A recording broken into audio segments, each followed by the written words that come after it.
Hello, welcome back. Felix here. Today on Storm Cloud, I want to talk about the storm. I want to talk about some flooding, river flooding, wind damage, and what was the other thing? Oh, snap there! And the forecast for some more storms, and also sinkholes and stuff like that. So we'll start off with the sinkholes. There's a sinkhole opening up my road. There's the ground dipping in from potholes being eroded so bad, and the whole road's about to go in. The river, 4 or 5 times its average height. Usually it's about 25 centimeters. It's easily over a meter. Raging. It's white, brown, dark colours. Absolutely horrific damage. Flooding. Obviously another tree there. It's come down. That's new. We've got a few branches back there which have come down, some more fern bits that have come down. You have a few twigs and a lot of ferns which have snapped there now. I think we've got another monster. The next low pressure system coming through is the big one. It has now been confirmed 86 miles per hour of wind gusts, 100 millimetres of rainfall an hour at its heaviest. That is, I think, a new record for this county. Obviously it will be tomorrow, so with that I'm going to continue with my amber rain warnings and I'm going to reissue the amber wind warnings, which I actually cancelled this morning. I think that's for Wales and southwest England, and I cancelled it for. I'm also issuing an amber rain and amber wind warning for all of Scotland now, as the storm is intensifying up there, and an amber wind and amber rain warning for all of the west of England, northwestern England, and all of Ireland. Damage, there's tree tops hanging off, there is trees that have come down, lots of trees, lots of tree tops, lots of branches. One particular road, but it is quite old and there's a lot of trees there. It's not like bushes and young trees like a lot of this area now is. After a lot of it's come down, a lot of it's been cut back, as you can see. So there's not a lot of stuff left to really come down. This tree is now this side heavy, and then we've got that tree, and that tree. So these 4 trees are all at risk of coming down. They reach 60, 80 feet tall, and we've got everything along here which could come down in one big storm. Got this one which is a bit damaged, and then we're also going to be talking about road flooding of one corner in the area. Flooded really bad across the road again, must be about 40 centimetres deep at its deepest point. A brand new flood right the way across the road. It never flooded there before. I think it's a block drain, and this is the sort of weather in the future when I move from Scotland. The weather, culverts, drains, I'll just go out and unblock all day when we get big storms. This is what I want to do after I retire up there with my Lego and weather bike, make some mountain bike trails and race and all sorts of tree top hanging out of that tree. It's new. And then there was another flood again, new, right the way across the road again. These 3 are all massive floods. And then like at school, the Astro flooded, the field was flooded, everywhere was literally flooding. Wet breaks, even shelter ones are brought in because the shelters were getting damaged. And we were sprinting down to the Astro as part of our warm-up before we found out it was flooded. Some idiot walked out in front of me, so I, kind of swerved out. Not swerved, but ran. I was sprinting, so I can't swerve. I ran to the left, because there was a group of people to the right, and I just slipped on the grass and careering down the path, flicking up mud in my mouth, bashed my brace, and I think it's a bit wobbly. Bleeding mouth, both ankles cut. Obviously cut my mouth, cut one knee, scraped the skin quite nastily off a finger. There's a tree top on that tree. Used to be a tree top there. And then some of the buddleias come down a bit more, and there's some branches down there too. It's quite a bit. The grass is dying, and lots of stuff to watch. Drains are a bit blocked. We've had about 150, 200 mil of rain, I think, today, so we've had a lot of rain. At its highest point, it's been raining for a good, 17 hours nearly. Over the last 24 hours, and it hasn't finished the rain yet, and there's more to come. So yeah, I have mud in my mouth, ear, in my hair, down my neck, down my chest. I got underneath my rugby top, up my sleeves, all over my hands, my inhaler, my drinks bottle, in my shoes, down my socks because the socks got rolled down, all the way up my shorts, stones that to scrape against your skin. It was manky. It's good to the toilet and spend 20 minutes cleaning my leg, like the skin, because it's just a mess. At least it's the last PE lesson but until January, because that's the last one before we break up. Because we break up in 7 days. In that time, there is so much stuff going on.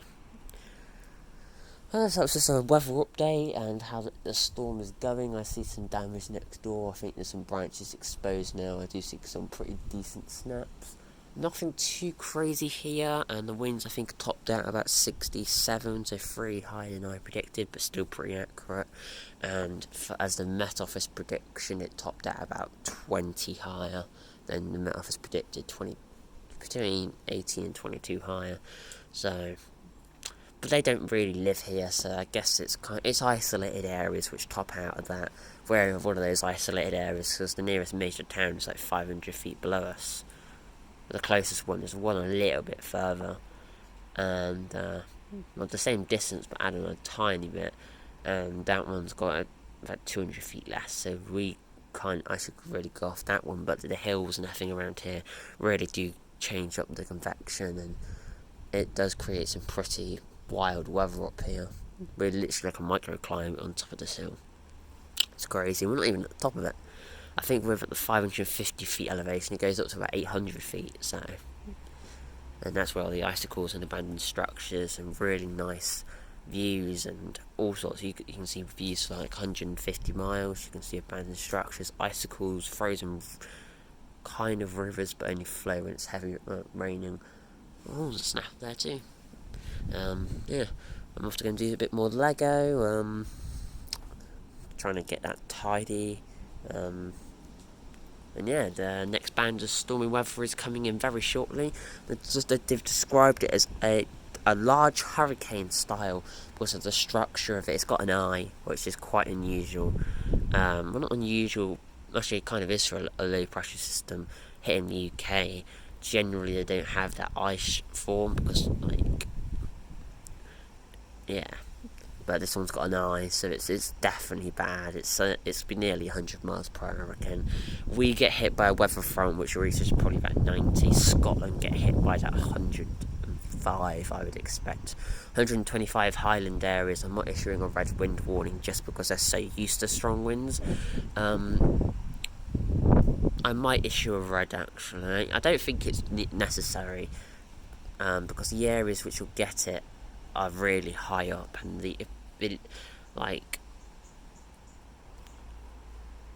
Met Office only does it for big populations, but I consider everybody. And if I was literally to consider the 1 or 2 people, I would issue a red for all mountainous areas of England, Wales, Scotland and Ireland, just because of how bad this weather's going to be. But if I did that, it's not necessarily going to happen.